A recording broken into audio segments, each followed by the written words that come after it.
Topic दिया गया तो समेकन शिक्षण योजना। अब इसमें हमने जो बनाई समेकन शिक्षण कक्षा 2 की बनी हुई है।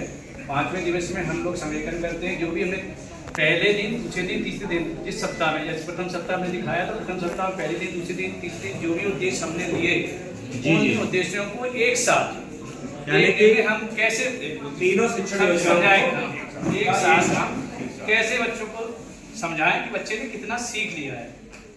समेकन में ये उसने 3 दिन किया, उसने कितना सीख लिया हम बता रहे हैं, कुछ भी रहे तो वो बता रहा है। जी जी।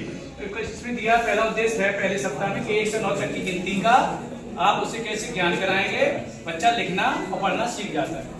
वह 1 से 9 तक दूसरा उद्देश्य तीसरे दिन का दिया गया है।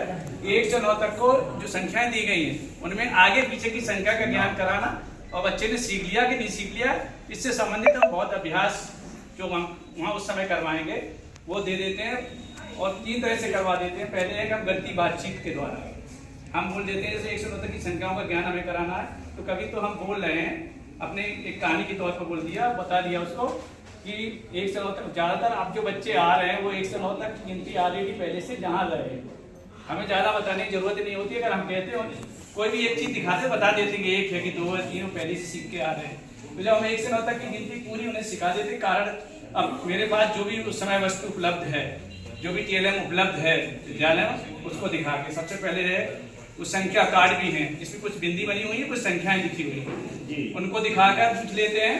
कभी कभी हम तीलियों का प्रयोग कर लेते हैं और कभी कंकड़ों का प्रयोग कर लेते हैं जो हमें परिवेश में आसानी से उपलब्ध हो जाते हैं। उससे तो हम 1 से 9 तक की गिनती क्लियर कर लेते हैं। इसके बाद हम उनसे पूछ लेते हैं कि जब आपने 5 आया कि 5 के आगे पीछे की संख्या क्या होगी, तो बच्चा जो लिखा हुआ है अगर 1 से 9 तक तो उसमें बता देता है कि इसमें 4 आएगा या 6 आएगा। अगर उसे इसका ज्ञान है तो वही बता पाएगा, ज्ञान नहीं है तो नहीं बता पाएगा। तो हमारा काम है उसे इसका ज्ञान कराना कि 9 तक की संख्याएं लिख ले, पढ़ ले और आगे पीछे की संख्या का ज्ञान हो जाए। इसके बाद अगर हम दूसरा है समूह कार्य में भी हम इसी तरह का कार्य करा सकते हैं। बच्चों से ग्रुप बना दिए उनके 2, 3 जो भी हम ग्रुप बना सकते हैं 2 या 4 और उनको दे देते हैं कि आप जो है ग्रुप में बढ़ जाइए और उनको हम सामग्री को दे देते हैं और कह देते हैं कि आप इसमें से जो पैटर्न बने उनको अलग अलग करके दिखा दीजिए।